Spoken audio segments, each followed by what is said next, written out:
ওসমান হাদির মৃত্যুকে কেন্দ্র করে যে তাণ্ডব চালানো হয়েছিল এক রাতে, তাতে মাঠে থেকে সরেজমিনে সেটা দেখার অভিজ্ঞতা হয়েছে জনাব নুরুল কবিরের। তিনি হেনস্থার শিকারও হয়েছেন। সেই নুরুল কবিরের বয়ানে একটা তথ্য বেরিয়ে এলো, তার একটা অনুমান না, তিনি খুব কনফিডেন্টলি বিশ্বাসের সাথে বলেছেন। সেটা একটা খুবই অ্যালার্মিং ব্যাপার। সেটা নিয়ে কয়েকটা কথা একটু বলতে চাই। তার আগে জনাব নুরুল কবিরের ইন্টারভিউর এই অংশটা আমরা একটু শুনে নিই।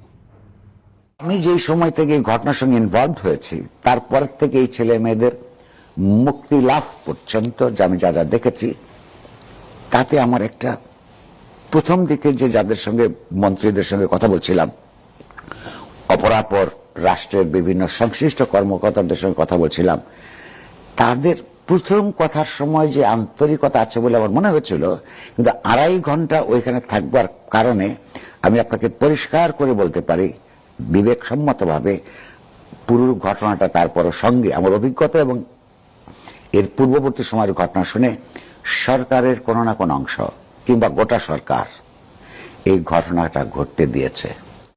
আমি সবাইকে আহ্বান জানাবো পুরো ইন্টারভিউটা শুনে নেওয়ার জন্য। এখানে তিনি অনেক গুরুত্বপূর্ণ কথা বলেছেন, বিশেষ করে জামায়াতে ইসলামীর তার ভাষায় মুনাফেকি নিয়ে খুব বিস্তারিত কথা বলেছেন। একটু দেখে নেওয়ার আহ্বান জানাই। যাই হোক, যে কথাটা বলছিলাম, জনাব নুরুল কবিরকে আমরা রিলাই করি। আমি প্রায় একটা কথা বলি যে তাকে যখন কেউ হেনস্থা করতে যাচ্ছে তখন বুঝতে হবে দেশের কত বড় বিপদ অপেক্ষা করছে। নুরুল কবিরের মতাদর্শ, নুরুল কবিরের চিন্তার সাথে সবার একমত হওয়ার দরকার নেই। তিনি নিজেই ইন্টারভিউতে বলছেন যে দুজন চিন্তাশীল মানুষেরই চিন্তা মিলবে না, দ্বিমত থাকবে। সুতরাং সেটা হতেই পারে, কিন্তু এই মানুষটার দেশপ্রেম, এই মানুষটার সততা নিয়ে প্রশ্ন আসে নাই, এই মানুষটার সাহস নিয়ে প্রশ্ন আসে নাই কখনো। অত্যন্ত ঝুঁকিপূর্ণ সময়ে তিনি যে কোনো রকমভাবেই তিনি তার নিজের যে দায়িত্ব, দেশের প্রতি যে দায়িত্ব, তার সততার যে প্রদর্শনী সবই করে গেছেন। এই যে তিনি এই মবের সামনে গেলেন, কারণ তিনি সম্পাদক পরিষদের সভাপতি, এখানে একটা পত্রিকা আক্রান্ত হয়েছে, তার কর্মীরা আটকে পড়েছে, তিনি তার দায়িত্ববোধ থেকে ঝুঁকি নিয়ে গেছেন এবং এতে জীবনের ঝুঁকিও থাকতে পারে, এটা না বোঝার কারণ তার নেই, তারপরও তিনি গেছেন। সেখানে গিয়ে তিনি হেনস্থার শিকার হয়েছেন, তার শরীরে স্পর্শ করা হয়েছে এবং কারা করতে পারে এই ইন্টারভিউতেই আসলে সেটার প্রমাণ আছে। তিনি আবারও হেনস্থার শিকার হতেই পারেন। যাই হোক, যেটা বলছিলাম, আপনারা খেয়াল করলেন তিনি তার এই ইন্টারভিউতে খুব স্পষ্টভাবে এই ঘটনার সাথে সরকারকে দায়ী করছেন। সরকার যেভাবে ঘটনাটা ঘটতে দিয়েছে এগুলো নিয়ে আমরা প্রশ্ন তুলেছি তখনই। কারণ হলো প্রথম আলো থেকে আগেই জানানো হয়েছে, বা তখনও যখন প্রথম আলো হামলা শুরু হয়নি তার আগে সেখানে পুলিশ ছিল, কাছাকাছি সেনাবাহিনী ছিল, ডেইলি স্টারের ওখানে সেনাবাহিনী ছিল, কিন্তু কেউ অলমোস্ট কোনো পদক্ষেপ নেয়নি। আমরা নুরুল কবির যেহেতু মাঠে ছিলেন, তিনি 2.5 ঘন্টা ধরে ওখানে চেষ্টা করেছেন এবং এই ইন্টারভিউটাতে একটা জায়গায় তিনি বলছেন যে এই 2.5 ঘন্টার সময় তিনি যতজন মন্ত্রীকে ফোন করেছেন, গত 1.5 বছরে ততজন মন্ত্রীকে তিনি ফোন করেননি।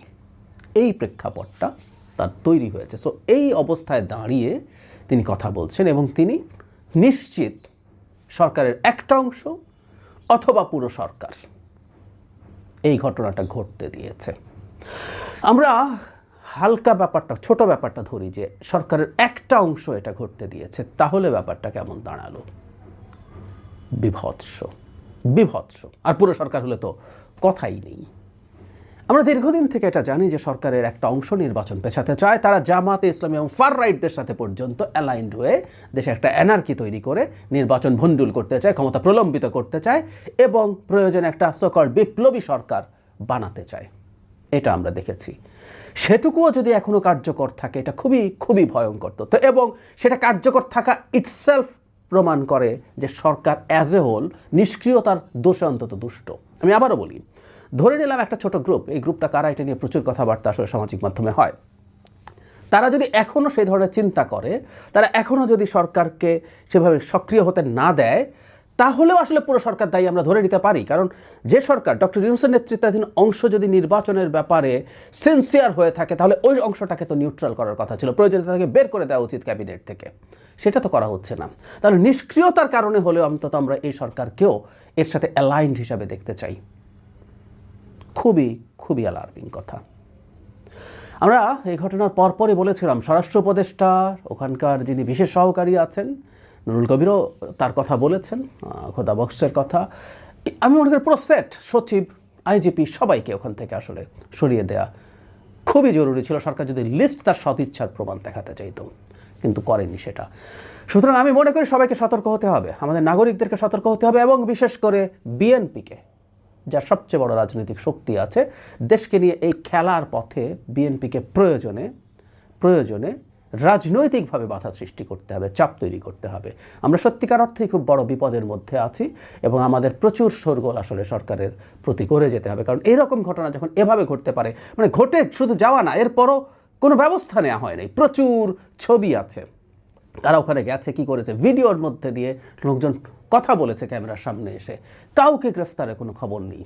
ছাত্র শিবিরের নেতারা হুমকি দিয়েছেন, কাউকে কোনো ব্যবস্থা নেওয়ার কোনো খবর নেই। তাতেই আসলে এটা মনে করার যথেষ্টের বেশি যৌক্তিক কারণ আছে এই ঘটনাটা সরকার ঘটতে দিয়েছে, বা একটা অংশ অ্যাটলিস্ট। আবারও বলছি, ডক্টর ইউনূস নির্বাচন চান সহিভাবে, তারপরে যদি এই অংশটাকে নিষ্ক্রিয় না করেন তাহলে সেই দায় তাকেই নিতে হবে। খুবই খুবই অ্যালার্মিং একটা সিচুয়েশন। আমরা আমাদের প্রায় বলি যে শোরগোল জারি রাখবো, শোরগোল করে যাব।